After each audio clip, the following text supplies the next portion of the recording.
What is the worst movie you've ever seen?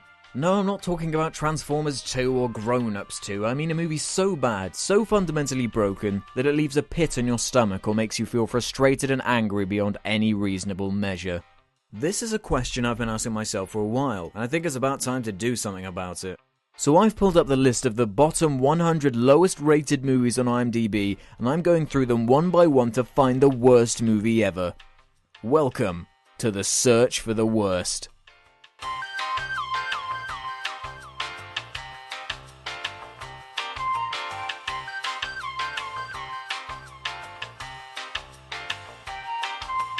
The Room is the worst thing in the history of anything ever. I'm pretty sure my 8-year-old cousin could pull off a more nuanced and convincing story than whatever the hell this movie turned out to be. Much like Troll 2, The Room was made famous by being regarded as one of the best good bad movies. And it's actually so fucking weird at times, so completely ludicrous, that I found myself laughing pretty often and regularly just because of how stupid every single thing in this movie is. So is it the quintessential so bad that it's good movie? Well, let's find out. Hi, babe. This is Johnny, played by the fabulous, the wonderful writer and director Tommy Wiseau, I have no clue, who can't get through any scene without either saying, "Oh hi." Oh, hi, Danny. Hi. Hi, doggy. Oh, hi, Mark. Oh, hi, Danny. Oh, hi, Mike. What's new? Oh, hi, Mark. Catch it. Oh, hi, Mark. Come in. Oh, hi, Danny. Oh, hi, Susan. Oh, hi, Claudette. Or without laughing for absolutely no reason at all.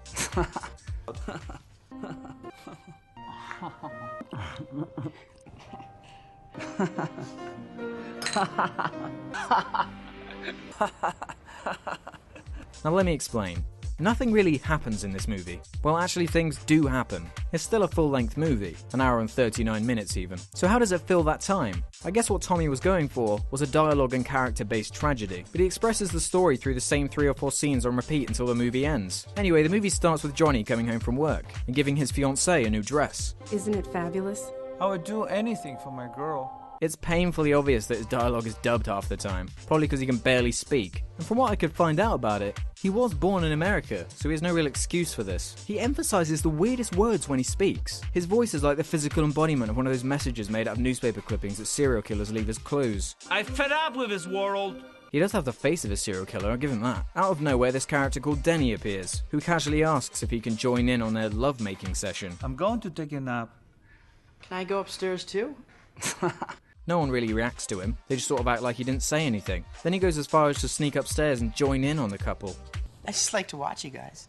Who the fuck are you again? The next 3 minutes are one of the most uncomfortable and pointlessly elongated sex scenes ever presented to the silver screen. If you casually skip through this movie, there's an extremely high chance you're going to land on some kind of sex scene. And to tell you the truth, they're the only part of the movie that genuinely pissed me off. Apparently the woman in this scene was very uncomfortable when she had to film this bullshit, not surprisingly. But she was shocked when she saw the movie and found out these scenes weren't just a few seconds long. It just never stops. It feels like fucking eternity before it finally ends and oh come on, I didn't want to see that. We then move on to this stupid ass scene where this woman's mother comes over to have a chat. This is one of the many scenes I was on about earlier that repeat multiple times. They don't change, and they say the exact same thing every time, and ultimately have no reason to exist. Her mother comes in, they talk about how the wedding is going to be soon, she explains how she doesn't love Johnny anymore, to which the mother responds with some materialistic bullshit like, "And he's getting a promotion very soon." Or how she needs him for financial security. It's crystal clear that this dialogue is written by a man, a stupid, probably slightly retarded, dumbass man, who clearly has no idea what women talk to each other about, so he just assumes that all they chat about is men and how they're all pigs,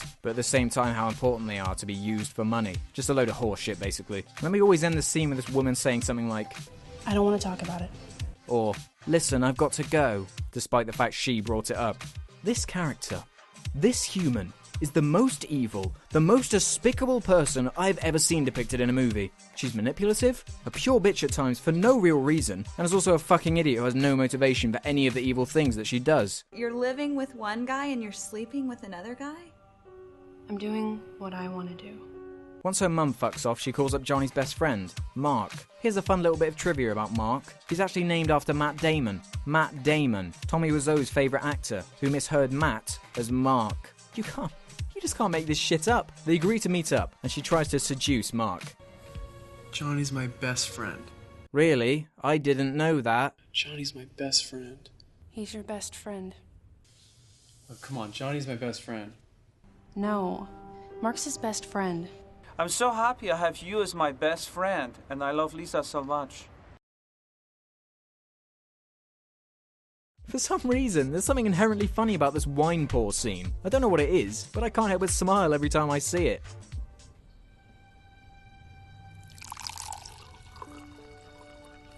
So even despite him saying no to her over and over, there's another excruciating sex scene that goes on for far too long. Why did you do this to me?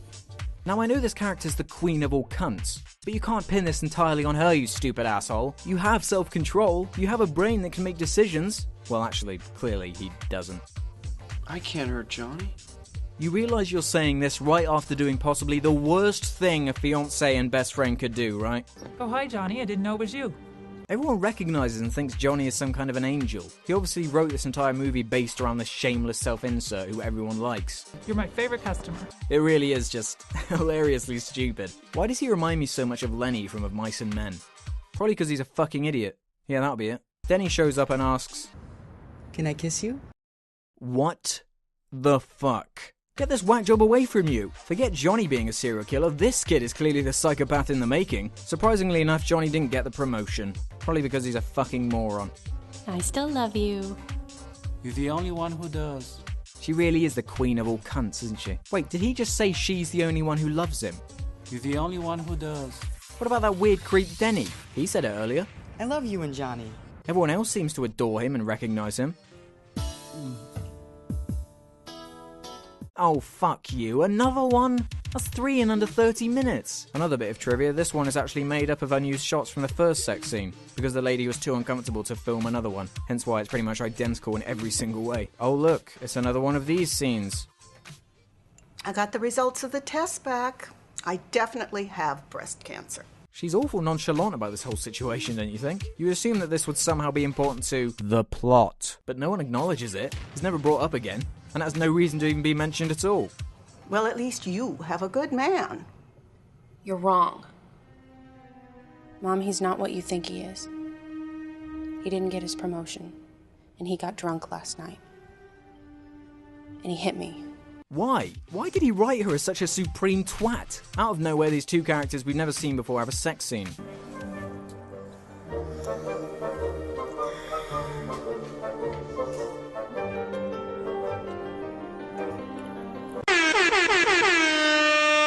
What are these characters doing here? What are these characters doing here? Whoa, that was weird. Denny appears and we finally find out his deal. He was adopted by Johnny, and Johnny not only pays for his tuition, but also pays for an apartment for him. I told you, Mom, Johnny is very caring about the people in his life. Mom, he's not what you think he is. He didn't get his promotion, and he got drunk last night. And he hit me. So which one is it? Make your fucking mind up. Out of nowhere, Denny's attacked by some thug who he owes money to. Then every single other character in the movie shows up and saves him. It's so fucking weird and contrived. I don't have them anymore. What kind of drugs, Denny? It doesn't matter. I don't have them anymore. What kind of drugs do you take? It's nothing like that. What the hell is wrong with you? Stop ganging up on me! Jesus Christ, this is the funniest shit. And we're your friends. We're gonna help you. What's he doing with his face? I did not hit her. It's not true. It's bullshit. I did not hit her. I did not. Oh, hi, Mark. This took 32 takes for him to get right. And this was the best take. Can you even imagine what the previous 31 were like? Look, Mark starts picking his nose in this shot because he's so uninterested. They start chatting about women that cheat on their partners. And Mark tells a horrible story about how some girl he knew got the shit beaten out of her. I used to know a girl. She had a dozen guys. One of them found out about it, beat her up so bad she ended up in a hospital on Guerrero Street. What a story, Mark. Why did you laugh at that? That's not funny. I think he's actually so brain dead that he can't actually figure out what people are saying. So he just laughs and moves on. Do you have some secrets? Forget it. Why don't you tell Why? me? Forget Come on. it, dude. Is it some secret? No, Tell me. forget it. Come I'll on. talk to you later. Well, whatever. How do they stay straight-faced for this? Like, really? Johnny then gives a profound speech to Denny about life. If a lot of people love each other, the world would be a better place to live. Meanwhile, Queen Cunt is being a cunt and telling other people that Johnny hit her. And he hit me. He hit you? When Johnny gets home, they have an argument about the lies that he hits her, so instead he pushes her over. You are tearing me apart, Lisa! We cut to this pointless scene where every other male character appears and starts throwing a football around, because movie. Johnny overhears Lisa saying something about cheating on him. I had sex with someone else. You can't be serious. How can they say this about me? I don't believe it. I show them. I record everything. So he pulls a tape recorder out of his ass and they show him gradually preparing the machine for recording.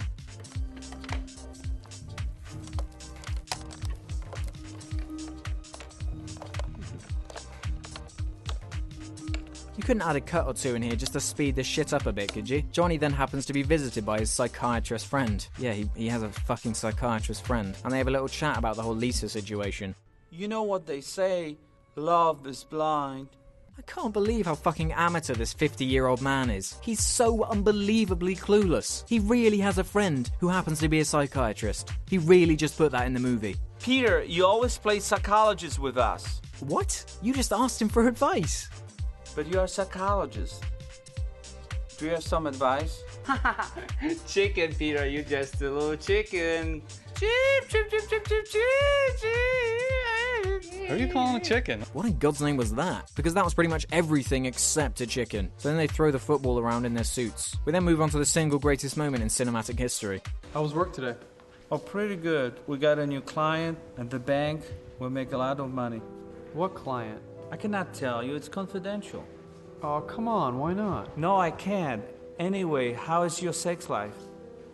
Mark and Lisa have another sex scene. Then they throw a football around again. Then Mark and Lisa almost have another sex scene, but thankfully get caught by that lady from earlier. You guys are too much.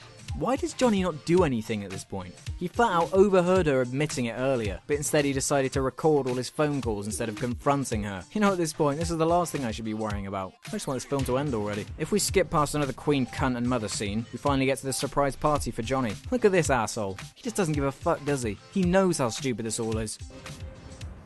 What's going on here? Why are you doing this? Who are you? I've never seen you before. You have got to be honest with Johnny.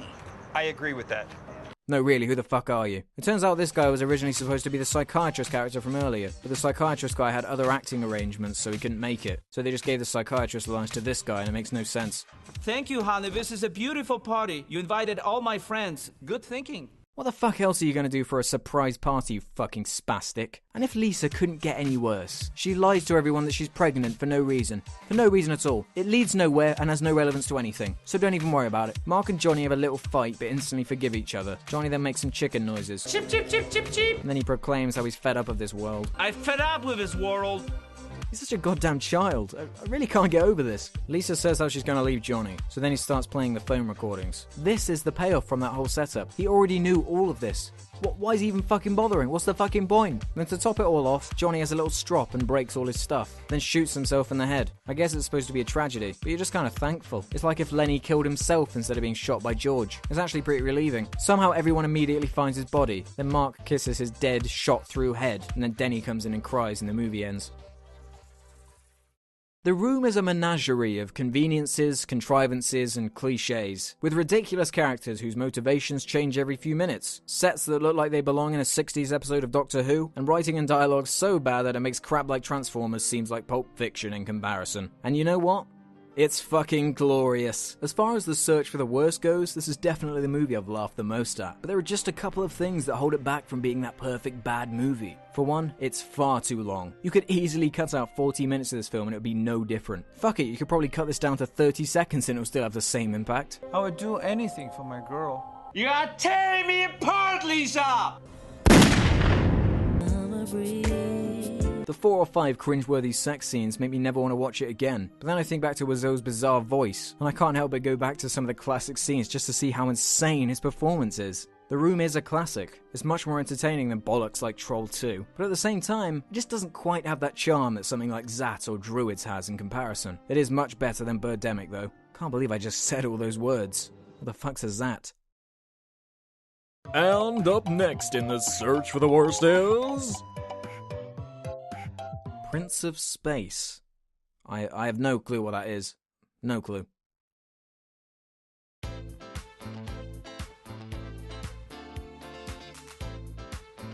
So there it is, The Room. How does their name have anything to do with the movie? I've got no idea. Don't really give a fuck either. Have you seen the poster for this movie? Go have a look and go look at Tommy Wiseau's Lazy Eye. It's just the worst poster ever, even worse than Troll 2's. Anyway, so how does that movie look to you? Good, bad, bad, bad? Was the video good, bad, or good, good, or bad, bad? What? Anyway, whatever it is, feel free to tell me in the comments below. And as always, thanks for watching. All comments and ratings are appreciated. I'll see you next time. Bye. Lisa loves you too, as a person, as a human being.